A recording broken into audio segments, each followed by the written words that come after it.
This is the Community Preservation Committee meeting. We're holding a virtual meeting through FRG TV, Fall River Government Television, Channel 18. Meeting is on Tuesday, July 21st, 2020 at 4:30 p.m.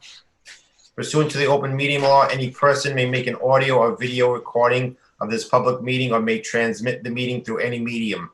Attendees are therefore advised that such recordings or transmissions are being made, whether perceived or unperceived by those present, and are deemed acknowledged and permissible. Could I get a roll call of the committee members?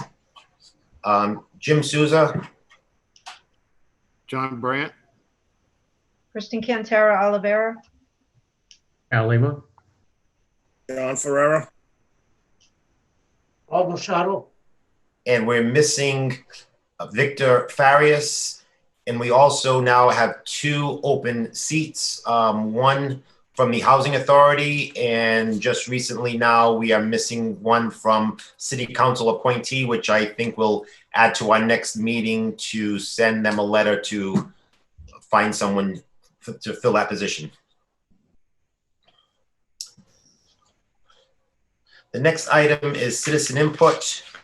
We do have one email from a citizen. I'll read it to the board and to the citizens out there.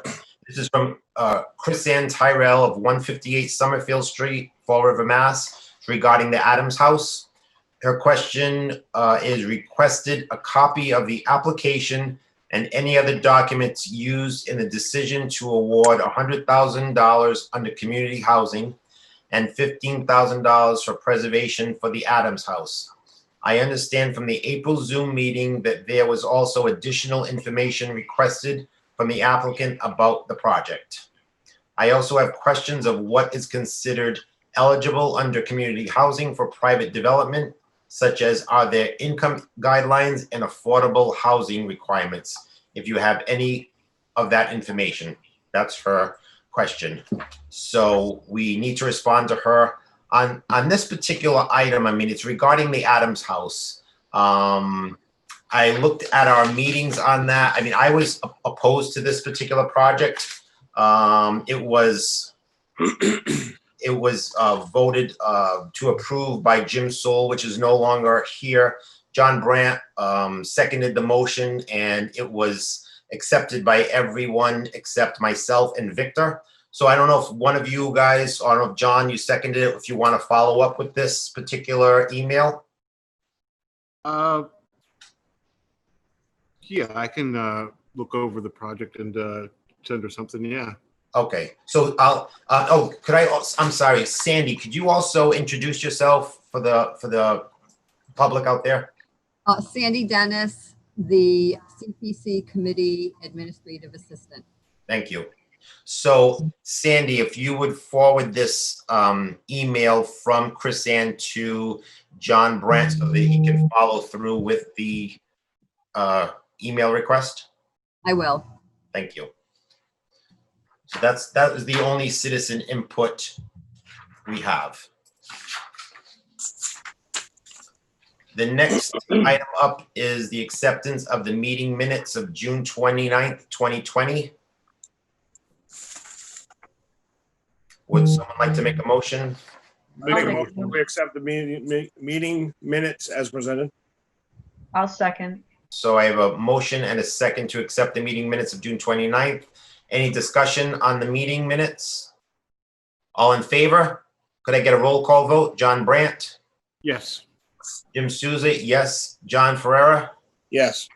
Kristen Cantera Oliveira? Yes. Paul Machado? Yes. And Al Lima? Yes. Okay. Minutes are accepted. The next item up is the Adams House. So the reason I had this put on the meeting, again, when we voted on it, I opposed it, Victor opposed it, everyone else voted for it. So the motion and the proposal for this project passed. So the question is about there was a article in the news, in the Herald News, regarding the Adams house and that they almost completed the asbestos removal. Not totally complete, but almost complete. And in the past, I mean, for one thing, like all of these projects haven't even been accepted by the council yet. So we did pass it, but it hasn't even gone to the council for full approval yet. They could actually deny it if they wanted, but we're not even there yet. But anyway, so this project is actually being worked on and funds are $115,000 have been funded to this project. So I had the question, like, is this legitimate? Can work be done on a project before we even have fully accepted the funds? So I sent an email to Stuart asking him this question, and I apologize that I only sent it. I don't know if anybody saw that email. I just actually sent it within the last half an hour, I'll say, to the board members. But I'll read the answer that Stuart said to me. And my basic question to him was, is it legitimate that we fund a project that has already begun? So this is Stuart's answer to that. So for those who didn't read it, it says, "Hi, Jim. Section 6 of the CPA legislation prohibits this if the asset is a municipal property, but the act is silent on expenditures on private property. So this would be a local decision, but there are a number of things to consider. Before they vote, we do think that it should be very clear to the council that the project has already started. Some legislative bodies aren't happy about funding things that have already started because it can be perceived that a gun is being put to their head to approve it.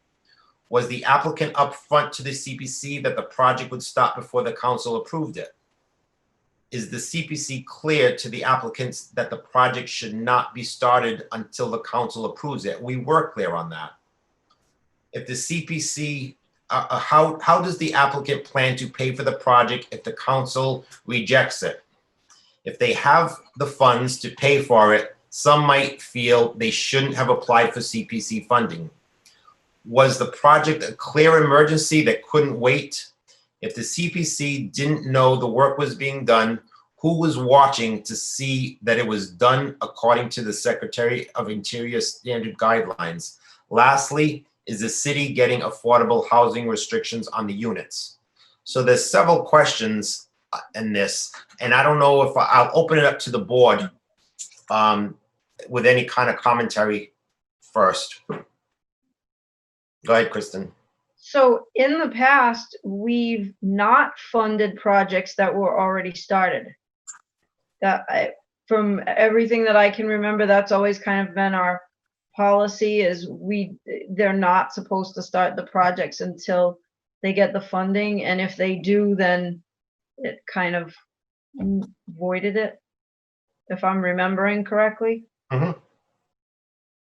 Yes. So, I mean, the fact that he already started it would lead me to believe that he has the money to do it, or that he was anticipating that it was going to be approved even though it hadn't officially. So, yeah, because like you say, it's not officially approved by the council yet.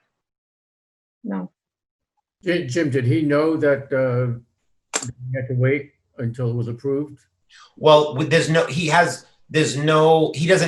not approved yet, so there's not even a grant agreement yet, but we have discussed this on our eligibility projects in the past. So unless he just didn't understand that, or I'm not sure. I actually did call him twice. I got the number from his application, and actually Sandy Dennis gave me the same number, and I've left 2 messages, and one last week and just 2 days ago, and I've not received any response yet. And my question to him was just to call me back. I had questions regarding the project being started already. So I haven't heard back from him yet. Again, I left 2 messages. Okay. So I don't know what more to do as far as trying to contact him. So that's where we stand with that. I know in the past we've told applicants that they could not start their project, and if they did start their project, that we wouldn't be able to fund it. Municipal wise, it can't be. Like Stuart was saying, when it's a nonprofit or private project, the CPC boards has the authority to do what they choose, I believe, according to what he says. So I don't know where the board wants to go with it. I don't think it would be fair to allow him to do this and to receive the funding if in the past we've told other people that they weren't allowed to do it, because I think it's going to set a bad precedent going forward. And I think that if that was something that we kind of established, which I had always assumed we did, I don't think it would be right to go back on what we had already decided. Because like I said, it's not fair to other applicants in the past, and it's not fair to applicants in the future that would come and want to do the same thing. And then we turn around and say, well, no, you can't do that. Right. I mean, I think like Kristen's 100% correct.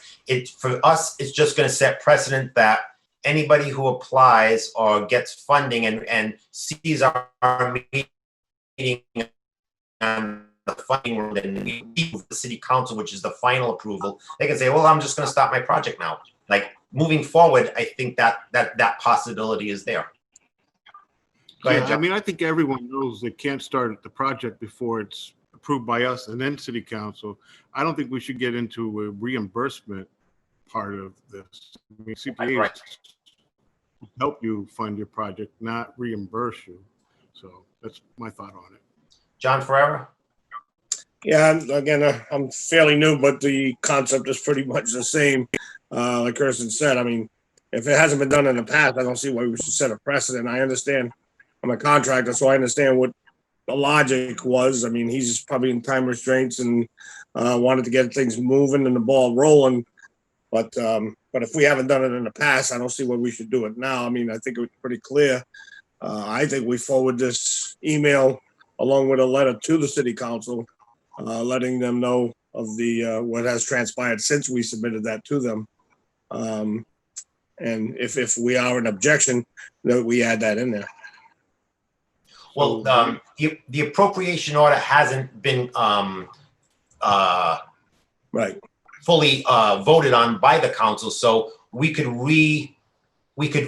have Sandy come up with a new appropriation order.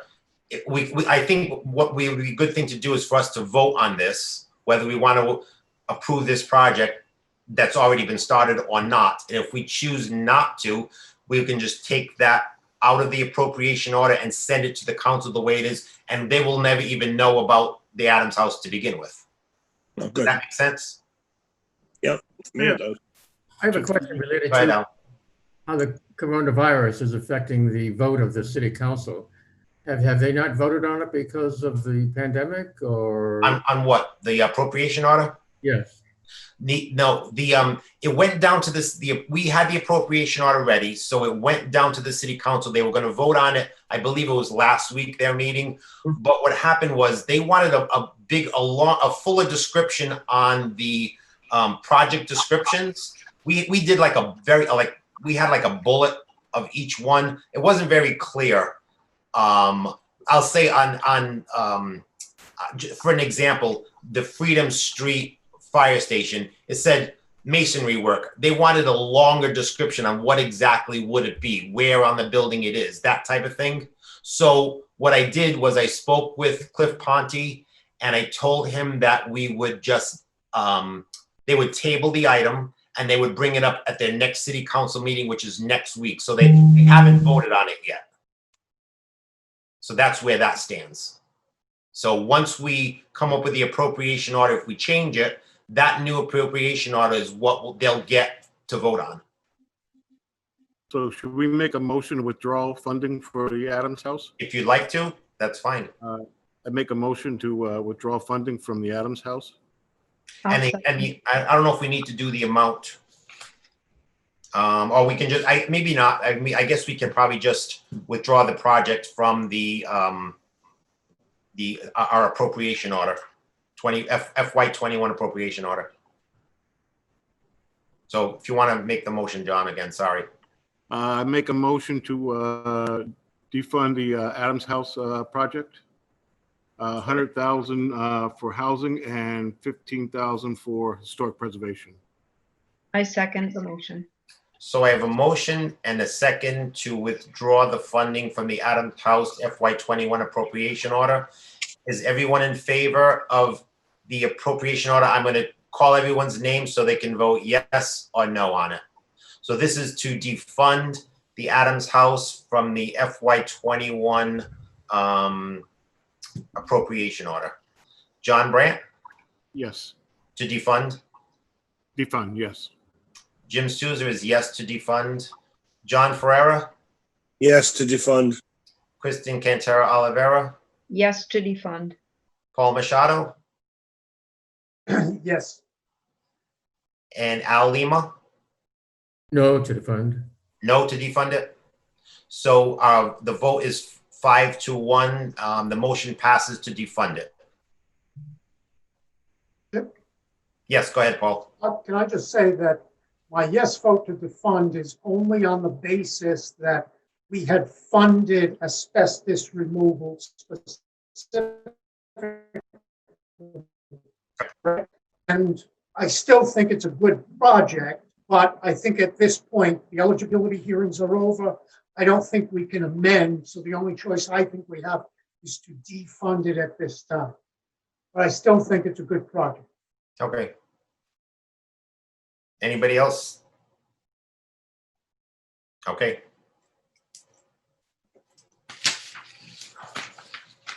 I guess I still wonder whether he received a bank funding to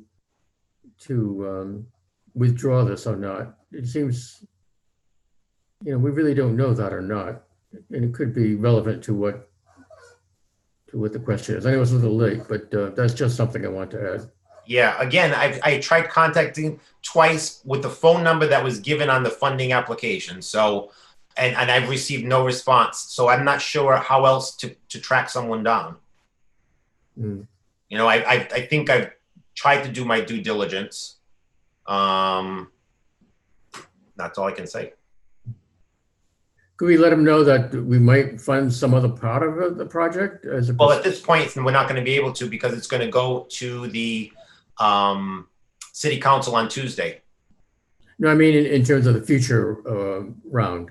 Well, if he wants to reapply for something in September, that's totally legitimate. He absolutely can. Okay. Yeah. So, you know what, Alex? That's not a bad idea. So I will have Sandy send him a letter of what we've just voted on. And we can also say that September 1st round of voting is upon us and he can reapply for some part of that project in September. You're right. Good. That's great. Yeah. Okay. That letter together. That sounds good. All right. Any other discussion on that? Thank you. Next item up is the FY21 project description. Basically, I put this on because of what I was talking about earlier regarding the city council's request for a fuller description on projects. Did everyone receive the project descriptions by any chance or no? Everybody, Yes. that. So they're much more they're more in the project description of the funding document to give it a little bit substantial and actual description of what the person requested. The only one that was like vague in the description, but it was in the application that we voted on was the 77 Freedom Street. And with that one, looking at the contractor's documents of what they were actually doing, we had decided to fund $31,250 for the architectural design fee, and we'd said $22,000 for masonry work. But in the contractor's description, it was a little bit clearer, and it says repoint and restore brickwork on the west side of the building. So basically, that's where the masonry work has to happen. It can't happen on the east, south, or north side. It has to happen on the west side. So That one, Sandy and I will go through and we're gonna add that into that particular project.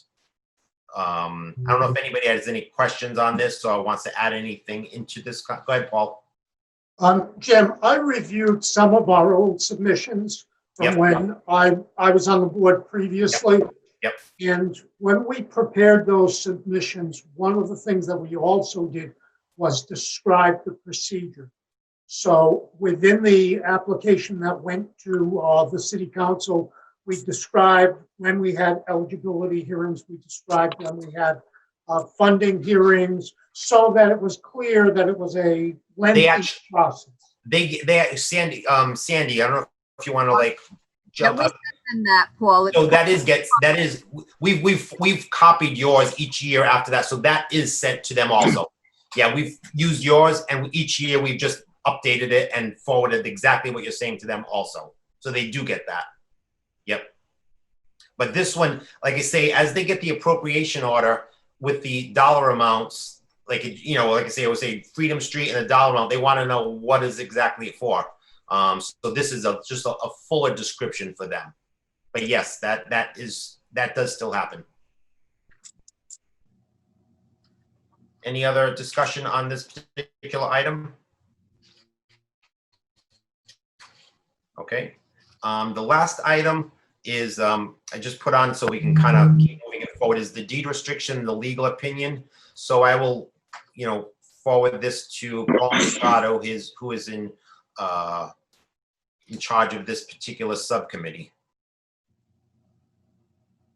I don't know if have any update on any of this deed restrictions or legal documents for the.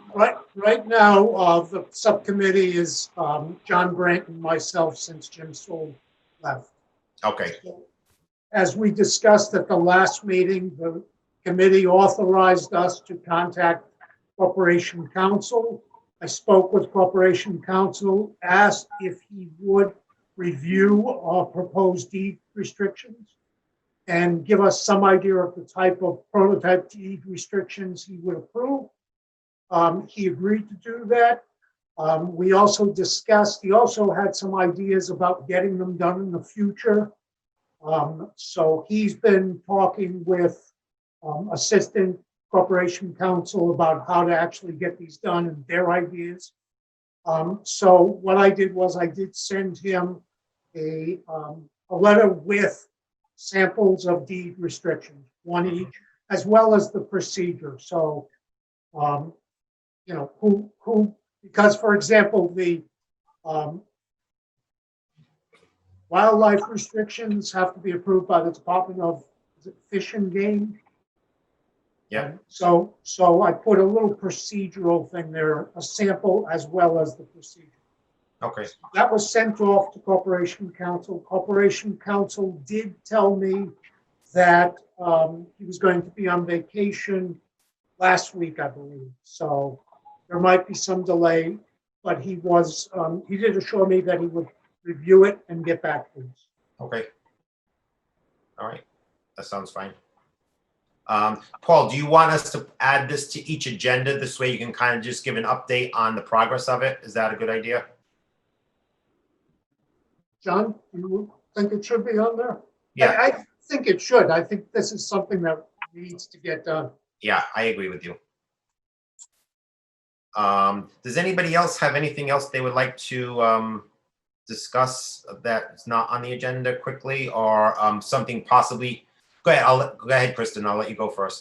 Victor just sent an email saying that he's trying to get onto the Zoom, but he doesn't have the password. I don't know if Sandy just got that, but it just popped up on my screen. Oh, I didn't. You know why? Because I'm on the Zoom, so I didn't see it. And I'm not on my laptop. So did you send him a response back, Kristen? Can you send him a response? No.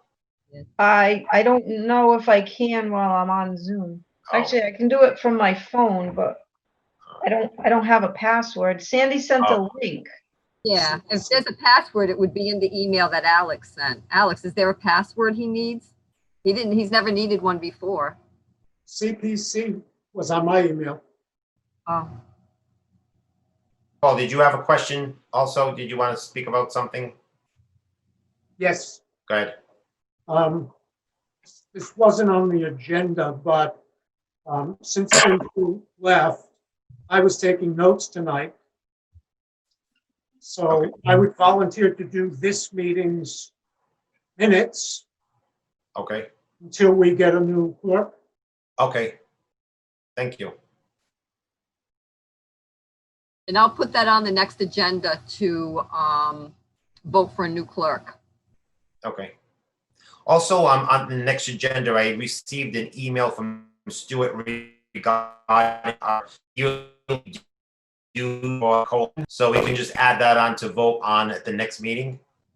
Okay, all right, I'll add that too. Any other commentary or? I have one thing. Go ahead, Al. The deadline for the eligibility is still September 1st? Yes. Okay. So yeah, so Sandy's going to send a letter to Mr.